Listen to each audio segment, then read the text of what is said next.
Ito na ang ating kangkong, sili at saka yung kulitis. Yan, nagisa ako ng karne saka may kamatis.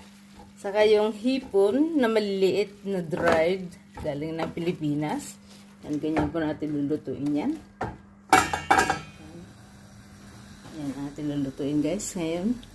Pang-apat na ani ko na ito sa aking terrace. Yan. Diba? Oh, saan ka pa dyan? Libre na yan. Kunting lang, dilig lang sa mga gulay.